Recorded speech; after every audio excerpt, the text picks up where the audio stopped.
Assalamualaikum dan selamat sejahtera.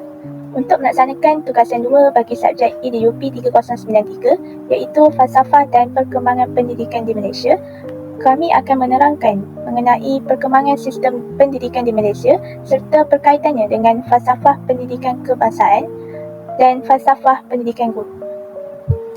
Ahli kumpulan kami terdiri daripada 3 orang iaitu saya sendiri, Naliana Afrika binti Zakaria, Nur Afika Hanis binti Muhammad Asri dan Alia Murshidah binti Badrul Hisham. Pertama sekali, sistem pendidikan pondok merupakan pendidikan tidak formal.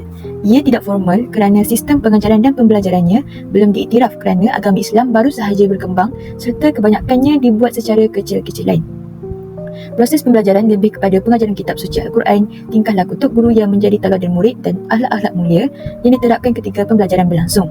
Tiada sukatan pelajaran membuktikan bahawa sekolah pondok ialah pendidikan yang tidak formal.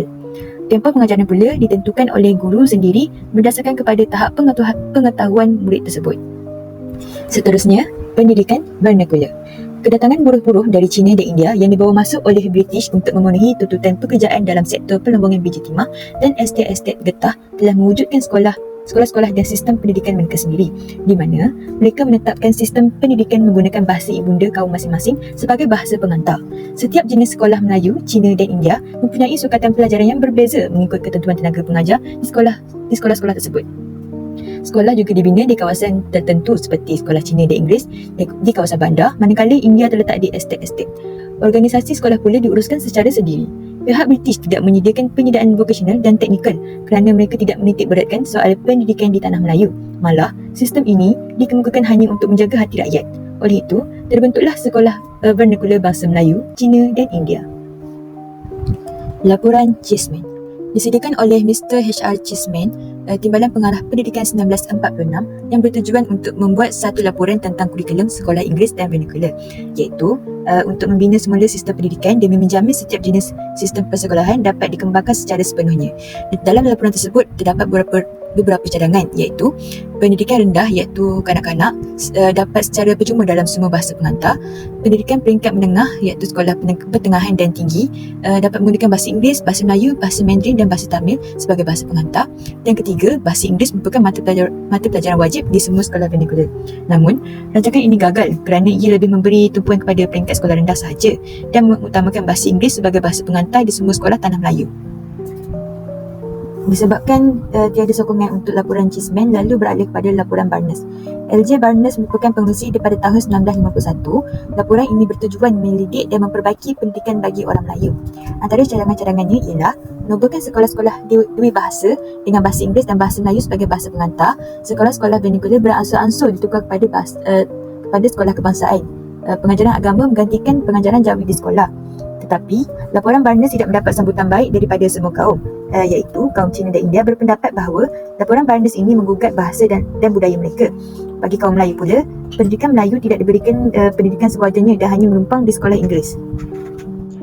Laporan Fenwu 1951. Laporan ini wujud akibat bantahan rakyat kaum Cina yang tidak berpuas hati dengan laporan Barnes. Laporan ini mengetengahkan pembangunan sekolah Cina yang mengusulkan supaya sekolah Cina dikekalkan dengan sukatan negara Cina. Antara cadangan dalam laporan Fenwu ialah dua kategori sekolah diwujudkan, iaitu sekolah yang menggunakan bahasa Melayu dan sekolah yang menggunakan bahasa Inggeris sebagai bahasa pengantar. Selain itu, bahasa Cina dan Tamil disediakan jika pelajar melebihi 15 orang. Sekolah bahasa Inggeris disediakan subjek bahasa Melayu dan sekolah yang menggunakan bahasa Melayu sebagai bahasa pengantar disediakan bahasa Inggeris. Ordinan Pelajaran 1952. Ordinan Pelajaran diluluskan selepas meneliti laporan Barnes dan laporan Fenwu. Ordinan Pelajaran membentuk sistem pendidikan yang menggunakan bahasa rasmi persekutuan. Ordinan Pelajaran juga merupakan undang-undang pertama yang menggunakan bahasa Melayu dan bahasa Inggeris sebagai bahasa pengantar. Antara perkara yang termaktub dalam Ordinan Pelajaran, dua jenis sekolah yang menggunakan bahasa Melayu sebagai bahasa pengantar dan sekolah yang menggunakan bahasa Inggeris sebagai bahasa pengantar. Seterusnya, bahasa Cina dan bahasa Tamil dijadikan sebagai bahasa ketiga. Penyata Razak 1956 mengkaji semula sistem pendidikan. Penyata Razak bertujuan membangunkan bahasa Melayu sebagai bahasa kebangsaan. Matlamatnya untuk membentuk perpaduan dan merapatkan jurang antar kaum. Antara cadangan dalam Penyata Razak, bahasa Melayu dijadikan bahasa kebangsaan. Sistem pengurusan pendidikan yang lebih berkesan diwujudkan. memastikan kemudahan pelajaran yang mencukupi, serta mewujudkan masyarakat yang liberal, toleransi, progresif dan berdisiplin. Perkembangan sistem pendidikan selepas kemerdekaan pula dimulai oleh Laporan Rahman Talib 1960 di mana cadangannya menjadikan bahasa Melayu sebagai bahasa pengantar. Sistem peperiksaan juga diseragamkan walaupun terdapat perbezaan bahasa. Kursus kemahiran dan pendidikan vokasional dititik beratkan supaya dapat melahirkan tenaga kerja mahir yang terdiri daripada rakyat Malaysia sendiri. Sekolah kebangsaan menjadikan semua kaum dapat disatukan serta memastikan pendidikan moral dan keagamaan dititik beratkan di setiap sekolah. Baiklah, perkembangan pendidikan yang seterusnya ialah Akta Pendidikan 1961. Akta ini merupakan undang-undang pendidikan bersifat kebangsaan yang diterapkan di Malaysia sebelum ini berdasarkan cadangan daripada Laporan Razak dan Laporan Rahman Talib. Antara kandungan akta ini ialah aspek kerohanian dan unsur-unsur disiplin ditekankan, pelaksanaan pendidikan menengah atas melalui dua jurusan iaitu akademik dan vokasional, penekanan kepada aspek 3M iaitu membaca, menulis dan mengira, peluang melanjutkan persekolahan dari 9 tahun hingga 11 tahun, tata cara pengurusan pelajaran dilancarkan dan akhir sekali meningkatkan kualiti pendidikan secara keseluruhan. Perkembangan sistem pendidikan yang seterusnya ialah Laporan Aminuddin Baki 1964. Antara cadangan Laporan Aminuddin Baki 1964 ialah pelbagai jenis kursus diperkenalkan, umur berhenti sekolah dinaikkan kepada 15 tahun, pelajaran sekolah menengah rendah dinaikkan hingga 3 tahun, persiapkan pelbagai peluang pekerjaan selepas tamat pengajian serta sekolah jenis teknik diperkenalkan. Berdasarkan Laporan Aminuddin Baki 1964, beliau telah mencadangkan 12 cadangan kepada kerajaan tentang kemunduran tentang anak-anak Melayu ini dalam penyata kelemahan pelajaran Melayu Aminuddin Baki. Antaranya ialah kesesuaian bentuk soalan dalam peperiksaan, masalah sikap guru, kemantapan latihan perguruan, hubung kait guru-guru dan ibu bapa, dan kemudahan prasarana di sekolah serta lain-lain. Seterusnya ialah Laporan Jawatan Kuasa Kabinet 1979. Pelaksanaan laporan ini adalah rentetan daripada peristiwa rusuhan kaum pada 13 Mei 1969, pembentukan Rupa Negara 1970 dan Pelancaran Dasar Ekonomi Baharu 1970. Tujuan utama laporan tersebut ialah untuk mengkaji semula dasar pendidikan kebangsaan, memastikan keperluan tenaga manusia dipenuhi dalam jangka masa pendek dan panjang, matlamat dan keberkesanan sistem pendidikan yang diamalkan pada ketika itu dikaji semula. Antara kandungan yang terdapat dalam Laporan Jawatan Kuasa Kabinet ialah penekanan kepada pendidikan asas 3M iaitu membaca, menulis dan mengira, dan penekanan kepada pendidikan kerohanian iaitu pendidikan agama dan moral dan nilai-nilai disiplin. Baiklah, yang terakhir ialah Akta Pendidikan 1996. Akta Pendidikan 1996 merupakan kesinambungan dan hasil penambahbaikan daripada Akta Pelajaran 1961. Hal ini berikutan hasrat negara untuk menjadikan Malaysia sebagai pusat kecemerlangan pendidikan yang setanding dengan negara maju yang lain. Akta ini bertindak sebagai peraturan pendidikan yang melibatkan penyampaian kurikulum serta peraturan pendidikan yang berkaitan dengan institusi dan masyarakat.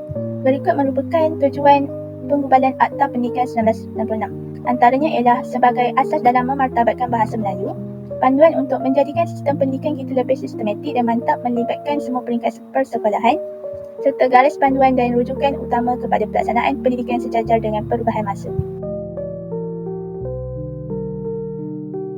Bagi saya, hubung kait sistem pendidikan pondok dengan FPK ialah dapat menekankan pembangunan insan yang seimbang. Pendidikan pondok yang berasaskan ajaran Islam memberi penekanan kuat kepada pembangunan rohani dan nilai-nilai moral melalui ilmu agama, sambil juga menggalakkan keseimbangan dalam aspek lain seperti ilmu pengetahuan, kemahiran sosial dan ketahanan mental. Bagi hubung kait sistem pendidikan pondok dengan falsafah pendidikan guru ialah guru yang berpekerti mulia. Dalam sistem pendidikan pondok, guru bukan sahaja bertindak sebagai penyampai ilmu, tapi juga sebagai pembimbing rohani dan pembimbing moral kepada pelajar. Baiklah, secara umumnya, hubung kait Laporan Rahman Talib dan falsafah pendidikan kebangsaan ialah dari segi kesesamaan antara kaum, melibatkan aspek penggunaan bahasa pengantar dalam pendidikan, penyediaan kemahiran serta penyediaan peluang pendidikan. Falsafah pendidikan guru pula merujuk kepada peranan guru untuk memastikan perpaduan kaum dapat dirapatkan, dapat dikukuhkan serta menggunakan bahasa Melayu sebagai bahasa ilmu dan komunikasi, serta memastikan semua kaum mendapat ataupun menguasai pelbagai kemahiran untuk masa hadapan. Baiklah, bagi saya Akta Pendidikan 1996 selaras dengan matlamat FPK untuk melahirkan individu yang seimbang dari segi jasmani, emosi, rohani dan intelek. Manakala hubung kait Akta Pendidikan 1996 dengan falsafah pendidikan guru juga, ia melahirkan guru yang kompeten untuk meningkatkan kemahiran dan potensi murid secara betul-betul.